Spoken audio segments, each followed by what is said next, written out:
We have to warn you that video you are about to see is disturbing. I'm sure that if President Trump was the president today, there would not be any war in the Ukraine or in Europe. Mr. President, come back, make America great again, bring us peace again. How should we interpret Yevgeny Prigozhin's rant about a lack of ammunition and his apparent decision to withdraw his Wagner brigade from Bakhmut? We are now reaching that 48-hour mark since the city of Dallas has been hacked. And first and foremost, the city says Dallas police and fire rescue services are not affected. 911 calls can continue to be received and dispatched. But even though we are told this as residents, even though we may not see these problems, Police Chief Eddie Garcia says DPD is significantly impacted by this outage. 911 dispatchers, for example, are working with pen, paper, and radios. And another source tells us it's been a mess for the fire department too. The system that automatically assigns an engine to a call based on how close they are is actually down, and dispatch is now having to call engines to figure out their proximity to a call. We are told the computers on board the engines are also not working, and our source says response times may not be greatly affected, but it is not an ideal situation for first responders. Now today we know more about this ransomware attack. It is done by a group called Royal. The federal government issued a warning about them months ago, claiming Royal has targeted many critical infrastructure sectors across the country, and their demands have ranged anywhere from $1 million to more than $10 million in Bitcoin. EF0 tornado touchdown in Compton, California earlier today. The tornado downed trees and damaged homes and vehicles. This is part of an unsettled weather pattern for the West that's set to continue. An EF3 tornado devastated part of northern Virginia Beach, and we just learned the city is estimating more than $15 million damage to homes and more than $700,000 damage to public property. The good news here is that nobody was hurt. At least 115 structures were damaged by that powerful tornado. We heard from the police chief. He is on the lookout for looters. Yes, not only will you see it, you will also smell it. Yes. Huge clumps of seaweed called sargassum are beginning to stack up along shorelines. Yes, it is not very pleasant. No, it doesn't sound pleasant. Chain reaction accident has shut down both directions of Interstate 55 in central Illinois. It's massive and involves about 20 commercial vehicles and another 40 to 60 passenger vehicles. Again, both directions of the interstate south of Vernon and just north of Farmersville are shut down. We're talking about mile marker 76. This crash happened just before 11, and unlike winter crashes caused by ice or snow, this one was caused by high winds and extensive blowing dust from freshly plowed farm fields. We have to warn you that video you are about to see is disturbing. Reports of an active shooter there at the Allen Premium Outlet Mall.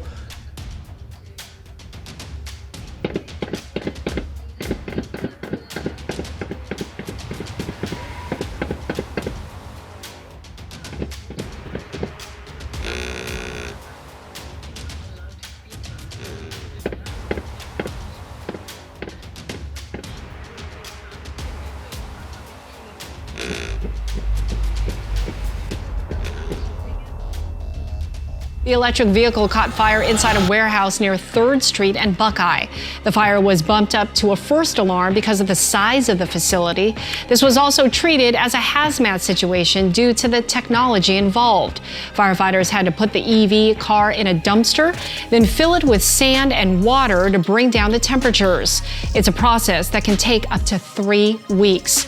Responding crews told us all EV fires are hazmat situations because of the way they burn. Under the woman in the gray casual attire is a manager for Spirit Airlines,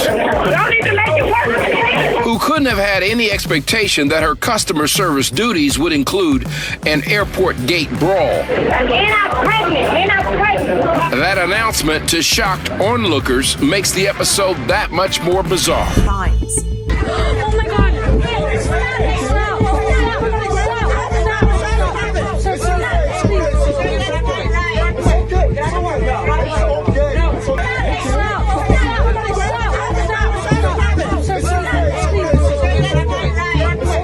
After that, others tried to calm down the situation. It's okay. I need to use that kind of I'm working this fight, okay? Okay. I got this. That's not okay. Oh my God. We're not doing that tonight. No. The U.S. Labor Department says a McDonald's restaurant in Louisville, Kentucky employed two 10-year-old children who sometimes worked until 2 a.m. and they didn't get paid. It's part of a widespread investigation into child labor law violations in the Southeast. The agency also found the owners of more than 60 McDonald's in several states employed about 300 children to work more than the legally permitted hours. In Arkansas, Hunter Biden, President Biden's son, appeared before a judge today. He is seeking to reduce the child support payments that he had previously agreed to in a settlement, payments for his 4-year-old daughter, Navy, whom he has never met, and whom the Biden White House, as far as we can tell, has yet to publicly acknowledge. Biden's lawyer claims he is paying the child's mother $20,000 a month, totaling more than $750,000 so far. London Roberts accused Hunter Biden of ignoring earlier court orders and withholding evidence. Now the judge says Hunter must answer more questions about his investments, art sales, and other financial transactions as part of the child support case. He will also sit for a June deposition where he'll be questioned under oath. You can't say, "These are my tax returns. Good luck. You figure it out," the judge said, ordering up details on Hunter's taxes. This cryptic hide-the-ball game isn't going to cut it when we get to trial. It was a violent blast caught on a nearby surveillance camera that shook the area just before 1 this morning inside Sequin, a manufacturer of specialty chemicals used by the Department of Defense. So intense, an industrial-sized vat ripped through the roof, spewed debris for hundreds of feet, and left the building heavily damaged. A massive fire pushed clouds of dark smoke into the sky at the Shell Deer Park chemical plant, causing lots of concern. Donor Reid Hoffman, former Treasury Secretary Larry Summers, and actor Woody Allen are all on the list of elites who continued to associate with sex offender Jeffrey Epstein after his 2008 conviction, according to new reporting in the Wall Street Journal. Hoffman admitted to the Journal that he visited Epstein's island once for business. He says their last contact was in 2015. In other Epstein news, JP Morgan Chase CEO Jamie Dimon will be deposed later this month in lawsuits accusing the bank of covering up Epstein's sex trafficking. Ehud Barak, we've talked about that a lot, the former Israeli prime minister. But you know what maybe we knew this already and I forgot. He says he was introduced to Epstein by another former prime minister of Israel, Shimon Peres. So. Oh, yeah, okay.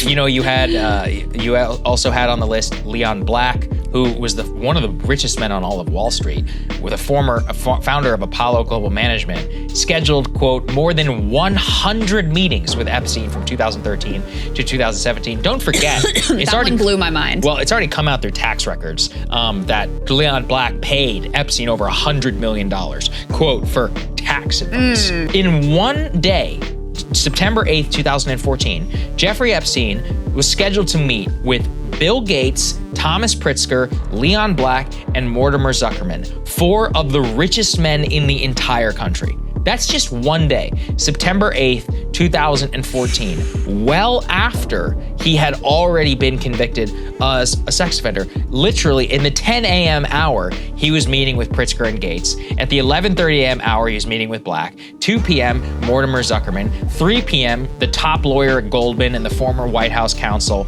Catherine Rumler. 5 p.m., Leon Botstein. I mean, every single one of the people who I'm just naming here are literally like titanically powerful and rich people. Remember that there was also, those pictures that we brought you of Ghislaine and Kevin Spacey sitting on the throne, the British throne. That was actually part of a tour organized by Prince Andrew for Bill Clinton, Ghislaine Maxwell, Kevin Spacey, and Chris Tucker, I think, the guy from Rush Hour. I want to let Trump off the hook too. Remember, Trump just said the whole, I wish her well, I've met her many times in Palm Beach. I mean, I don't know what the hell that one was. Yeah, absolutely. The second part that came out today that you're referring to has a lot of names that are not really that new in relation to the Epstein scandal. You know, people like Larry Summers, Glenn and Ava Dubin, Bill Gates, of course. You know, these are names that have been circulating around Epstein since at least 2019, if not earlier. Now, I've had a little more time to think about why they might be putting this out there now, and I think the answer may be to take heat off of the 4 billionaires who were subpoenaed as part of this U.S. Virgin Island JP Morgan Epstein case, because those are very astounding. So one of the more astounding ones, there's two that really stick out there. One is Sergey Brin, the Google co-founder. And the other one is Michael Ovitz, who used to be head of Walt Disney and a top talent agent for Hollywood. So, so the fact that those two individuals were subpoenaed by the USVI, which is in possession of lots of documents about Epstein's activities in JP Morgan and how they relate to his sex trafficking activities, the fact that they subpoenaed 4 billionaires, the other two are Thomas Pritzker of Hyatt Hotels, whose family has long-standing intelligence and organized crime connections that I detail in my book. And then the other one is Mort Zuckerman, who bought the New York Daily News after Robert Maxwell's death, Maxwell having been the previous owner, and Zuckerman was known to frequent Epstein's townhouse. You know, a lot of that isn't necessarily that revelatory on that end, but having the Google co-founder be that close to Epstein and having a former Walt Disney president being that close to Epstein are pretty significant. And as far as the Disney ties go, when Ovitz was head of Disney, the head of the Imagineering department at Disney was a guy named Brand Farron. And while Farron was in that role at Disney, he was advising the U.S. military, intelligence, all sorts of shady actors. And he brought to the Imagineering department close associates of Epstein like Marvin Minsky and Danny Hillis, who were very closely involved with the development of military supercomputers, creating artificial intelligence, all sorts of very odd things. And the fact that they'd be involved in a company like Disney, which of course targets mainly children. And of course, Minsky was named, for example, as being a key part of the sex trafficking operations by people like Virginia Giuffre, for example. Is this sound environmental policy or big government run amok? Depends, of course, on whom you ask. Here is the deal on this one. Natural gas stoves and furnaces are banned in most new construction in New York State beginning in 2026. There are exceptions, however, for commercial buildings and other places like hospitals, but that has not quieted the Republican oppositions. We have to warn you that video you're about to see is disturbing. Heroism or vigilantism? Witness said Neely had been panhandling and shouting on the train, but the witness said it did not appear this man, who seemed to be suffering from some kind of mental disturbance, was seeking to assault anyone. The video shows 3 strap hangers subduing the 30-year-old man after witness Juan Alberto Vasquez says he got on the northbound F train and began acting aggressively, threatening riders.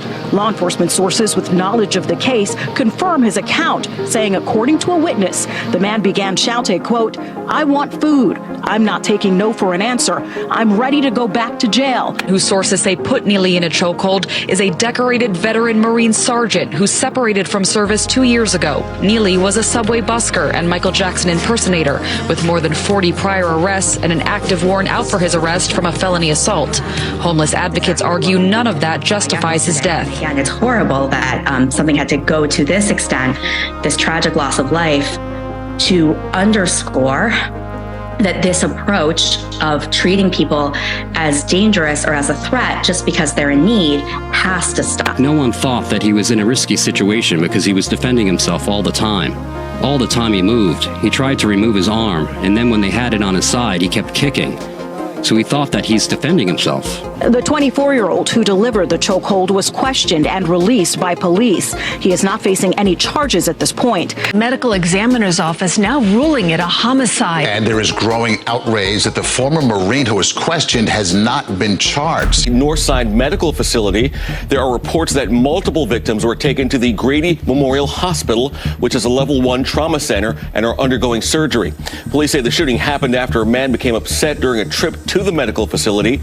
All this unfolding in an area with many office buildings and many high-rise apartments. The incident we're talking about happened Monday as a school bus pulled up here at Sutler Drive and Iverson Street, and that's when these 3 kids pushed their way on board with a pistol in hand. Tonight, Prince George's County Police here to protect kids as they get off the bus, as pictures of 3 juveniles were released by authorities. The boys boarding that school bus Monday and pushing past the bus driver and an aide on board. one juvenile carrying a semi-automatic pistol. According to police, the gunman put the gun to the chest of a middle schooler and repeatedly tried to shoot, but the gun was jammed. So the gunman used it to beat the victim, who survived with cuts and bruises. Police say the attackers then ran. So the county prosecutor says 3 women, 2 of whom are police officers, are facing charges for allegedly breaking into the Roseville home of another officer and destroying things in his home, as well as stealing his property. Now, the women are each facing 15-year felony charges for second-degree home invasion. That's along with other charges. Now, after we reported this and even witnessed what appeared to be a transaction being made in South El Paso for the Manila folders, U.S. Customs and Border Protection notified us that 32 migrants were stopped at a Las Cruces checkpoint and removed from a commercial bus when agents found them to have improper documentation. Now, Border Patrol is sharing a photo showing the Manila folders filled with the same documents we found migrants to have yesterday. In the photo we captured, you can see the suspect was shirtless when he was handcuffed and placed into what appears to be an SUV. We're told his arrest was made after a tip came in through the FBI's tip line around 5:15, and they arrested him shortly after that tip.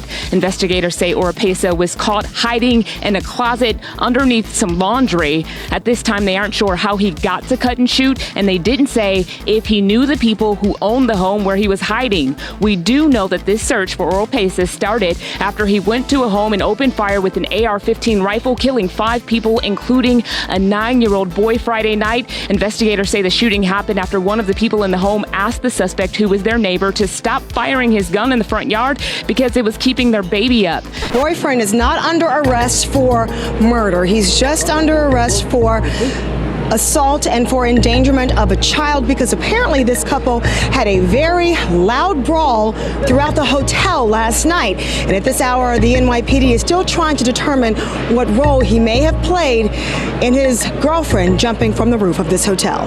Police believe the victim jumped from the roof, landing on the scaffolding outside of the 2nd floor of the Times Square Hotel. We have to warn you that video you're about to see is disturbing. Sideshows that are dangerous and sometimes turning violent. A police cruiser pulled up to one over the weekend, only to be surrounded by people on ATVs and dirt bikes before they eventually took off, turned away. Another video posted over the weekend showed a man try and stop a sideshow before he was viciously beaten and stomped on by a group of people. Put that nigga up! Put that nigga up, bro! Right there! Right there! Right there!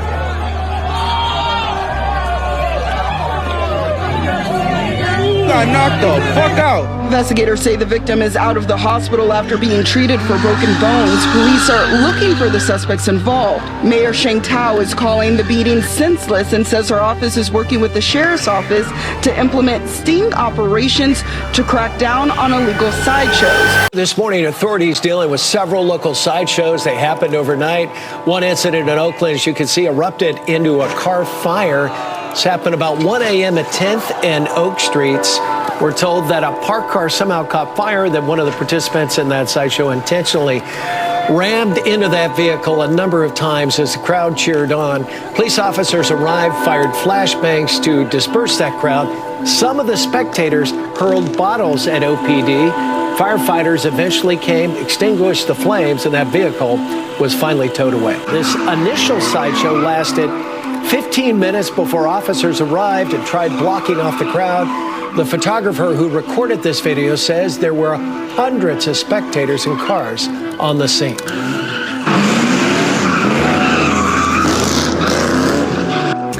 And there was yet another sideshow in the community of Crockett in the area of San Pablo Avenue and Merchant Street there. Cars in the crowd took over that intersection as drivers did donuts in the middle of the street. This sideshow lasted about half an hour before the cars went to Oakland for the sideshows we've already shown you. This is a convicted rapist, Mr. McFadden, and according to preliminary reports, Mr. McFadden, as well as these 2 young teens, 14 and 16, preliminarily have been reported part of the 7. They're waiting, obviously, for examination and an autopsy, but that's where we're at right now, Chris. And then 4 additional bodies found in that house. No information about those 4 bodies.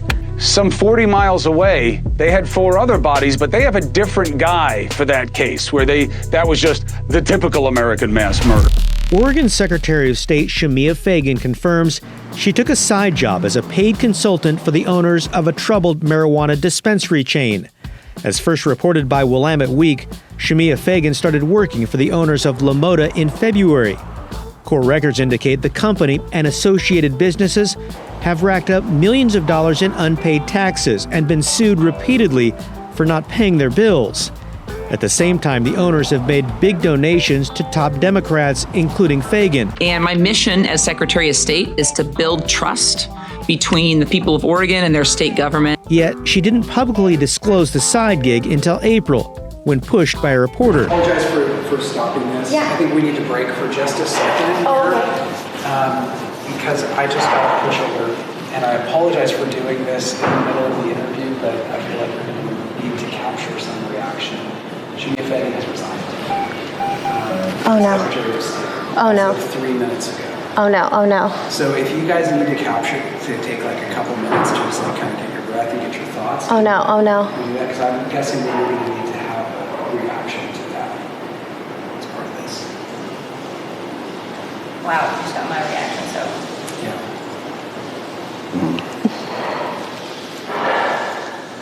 Well, I definitely feel terrible for anything that any negative light that has been shined on anyone that has worked with us or we've donated to. We haven't done anything wrong and they haven't done anything wrong. There's absolutely nothing for anyone to find. We don't understand why we are being scrutinized or Shemia would be scrutinized for working with us. I don't think that this would be an issue if we were running a different kind of business, say several chain restaurants. I don't think people would be looking at this the same way. I think Oregon lost a great leader. I think I need a minute. The Secretary of State's office confirms, based on emails between Shemia Fagan and the LaMotta CEO, Rosa Cazares, that it appears as though the Secretary of State shared her draft of the audit plan on the cannabis industry with Cazares for feedback in January of 2021. Emails Coyne requested between Cazares and Fagan's government email account show several recommended changes Cazares made about the audit plan. To be clear, the audit plan isn't the audit, but the instructions from the Secretary to the auditors about the title and scope of the audit that they will perform. The Bureau of Labor and Industries gave $500,000 to LaMotta. 20 of their businesses alone donated $230,000 to campaigns. It almost sounds like our tax dollars are being used to fund supermajority campaigns. The new law modifies the requirements for law enforcement to engage in pursuits. For instance, instead of needing probable cause to pursue a suspect, now officers will need only reasonable suspicion. Reasonable suspicion means I have enough facts to kind of articulate that says it's most likely you, but I don't quite have all the pieces yet. So when we think about rapidly evolving and dynamic situations, a lot of times when we initially counter some of these vehicles, they're going to be in the context of it matches the description, it's in this right place at the right time. We have that reasonable suspicion threshold to initiate for a serious crime. Serious crimes like murder. But the new law adds other offenses that suspects can be pursued for. Things like vehicular assault and domestic violence assault. Multnomah County District Attorney's Office will create 2 new local task force teams. One will focus on organized retail theft, the other on auto theft. Officials say having these teams will help more people be accountable. REI and Kava Coffee are one of many businesses to close in Portland due to crime. And Multnomah County District Attorney's Office say there has been a 68% increase in auto theft from 2019 to 2022. That accountability will come in the form of the 2 new task force teams. The City of Portland will fund $370,000 for 2 district attorney investigators and 1 legal assistant. Multnomah County will fund $418,000 for 2 deputy district attorneys. That plastic cylinder with a hardware screwdriver and a USB port that would use your iPhone will start that car up right away. So that's the issue. And the TikTok challenge that came out in July of 22, definitely, without a doubt, driving that issue when it comes to some of our youth taking these cars. This is a partnership we can do together. I like to say a 3-way partnership. Number 1, by empowering everyday New Yorkers with a simple device as an AirTag. of using technology. You hear me say it over and over again, using technology to fight crime, protect people, save property is the direction this administration and this police department is going in. This simple device, this simple air tag, hidden in a car at a location that a person is not aware of, is an excellent tracking device. It's easy to monitor. The U.S. government has seized California's embattled First Republic Bank. A major Wall Street bank, JP Chase, is stepping in to buy it. The San Francisco-based First Republic is the third mid-sized bank to fail in 2 months, after Silicon Valley Bank and Signature Bank. JP Chase Bank will assume all of First Republic's loans and most of its assets. The bank has a large amount of uninsured deposits and a high exposure to low interest rate loans. I told you earlier this week on Monday, we have the second largest bank failure in history. And now it looks like we've got yet another bank. This would be the fourth one in just a few months that is teetering on the brink. Let's put this up on the screen from CNBC. We're talking about PacWest here. This is a report from yesterday. Their shares fell more than 50% after hours on a report that the bank is considering, quote, strategic options. That means, again, it is teetering on the brink. I'll read you a little bit of this report. The regional bank is assessing options, including a possible sale, bringing in advisors to evaluate longer-term plans for the business, according to one person familiar with the matter. The other piece of this that Ackman is very obvious to a lot of folks is part of what has pushed these banks off the cliff has been the Fed's program of aggressive interest rate hikes. And they have decided they are going to continue in that direction. They just increased rates another quarter point. But they did signal a potential end to the hikes. I think it is a major question mark where things go from here.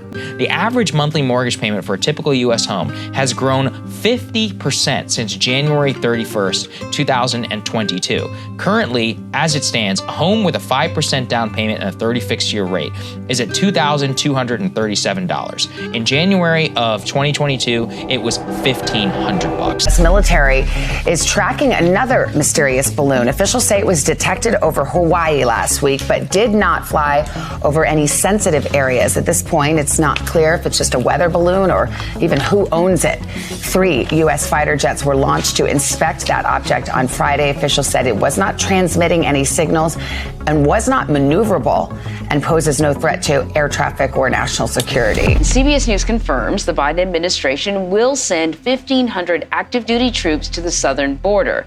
Now, it comes as the pandemic-era policy, Title 42, is set to end next week. The policy allows officials to expel migrants without processing asylum claims. Set to play a support role along the U.S.-Mexico border, assisting U.S. Customs and Border Protection with administrative duties like data entry and also transportation and other operational needs. It is very important to underscore that they will not play a role in detaining, stopping, or otherwise processing migrants and asylum seekers. A Texas Army National Guard unit. Grant all a safe journey. The 56th Infantry Brigade Combat Team, deploying to support a peacekeeping mission in Kosovo at a time when tensions in the region are running high. But this week has been a unusual one because of the number of incidents that we're just seeing happening here. And what we have in the news this morning is the Iranian Republican Guard Corps Navy seized a vessel transiting the Straits of Hormuz outbound from the Persian Gulf into the Gulf of Oman. This is the second tanker seized by the Iranians, and we believe it's part of this tit for tat between the Iranians and the U.S. for the U.S. seizing a tanker with Iranian oil on board. All right, we're going to give you the latest information on this, give you an update on what we know about the other ship, the Sweet Advantage, and the Suez Rajan, and try to put this into some sort of context for everyone. It's been a friggin' hell of a week. The FBI reportedly assists Ukrainian intelligence in hunting disinformation on social media platforms. According to a senior Ukrainian official who, quote, corresponds regularly with the FBI pressures Facebook to take down alleged Russian disinformation ordered by Ukrainian intelligence, Lee Fong reports. Fong says the official defined disinformation as any news that contradicts the Ukrainian government's message. Well, very little information coming through so far, but as you say, there has seemed to be some sort of explosion that's occurred at a fuel depot in Krasnodar. That's on mainland Russia, very close to the entrance of the Kerch Bridge that connects mainland Russia with the Crimean Peninsula.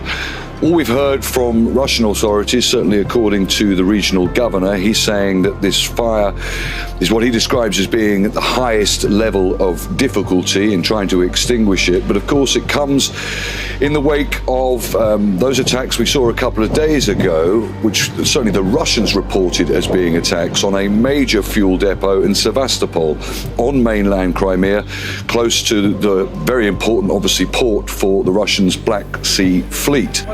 The sound of air defense guns, screams from bystanders, then cheers as the automated bomber was shot down. Ukrainian authorities later confirmed the drone was one of their own, shot down because it was malfunctioning and a threat to the city.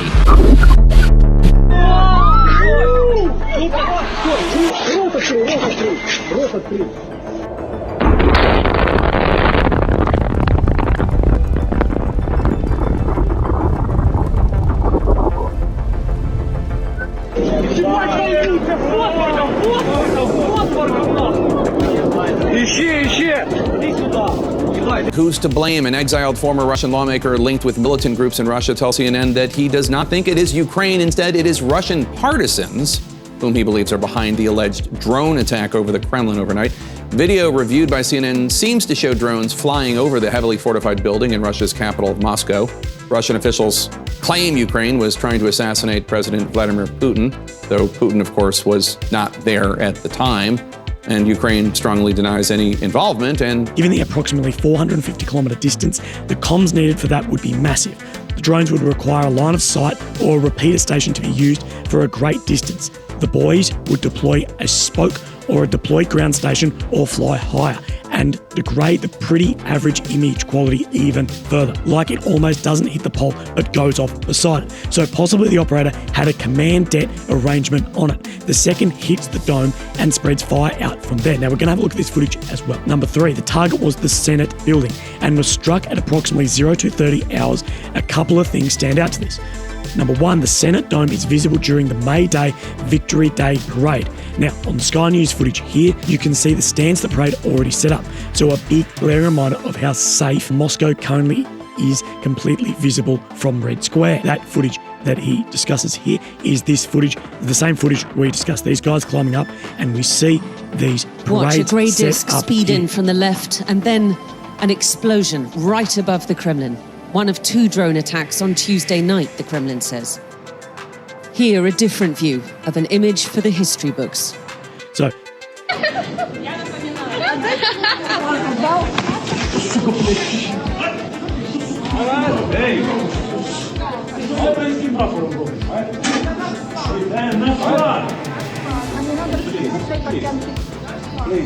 Mr. President, nice to meet you. Great honor and pleasure to meet you. Honor. You're very welcome. Very good to meet you. Hello. Charles, how are you? Very good to see you. Good to see you. Good to see you. Thank you for having us. For us, privilege. Brandon Hall. Thank you so much for having us. Signal. Це ж таки буде потужний сигнал, посилення. They are sitting there shaking their fat bellies and thinking that they will go down in history as winners. They already went down as cowards.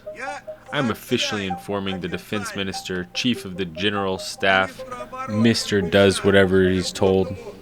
Overall, real bad. Supreme Commander-in-Chief, Mr. to you guys, that my guys will not be taking unjustified losses in Bakhmut without ammunition. But if you give us ammunition, we'll take unjustified losses. So on May 10th, 2023, we are pulling out of Bakhmut settlement. Mostly we're just scared. The issue about ammunition may not be entirely untrue. Russia does seem to be having a problem supplying its troops with weapons and ammunition. The only thing Russia has in abundance is missiles. I'm afraid we're going to see more of those. And tonight, Russia, claiming pro-Ukrainian forces continue to demonstrate their willingness to wage fights inside Russia. The Russian Ministry of Defense says pro-Putin rider Zakhar Prilepin was severely injured when a car he was traveling in exploded 250 miles east of Moscow. The driver was killed. Russian media alleging the suspect who was arrested is a native of Ukraine.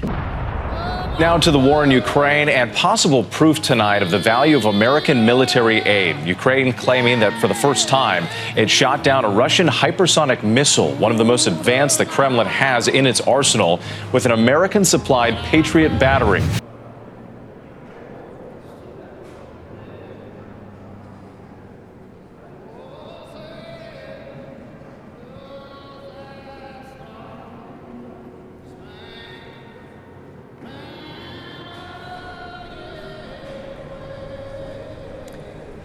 God save the King!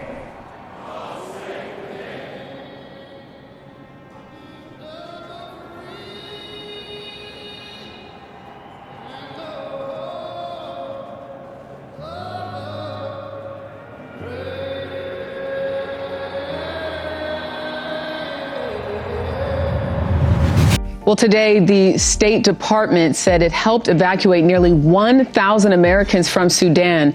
These new images show the buses being used to carry evacuees 500 miles to safety from Khartoum to Port Sudan and ultimately Jeddah, Saudi Arabia.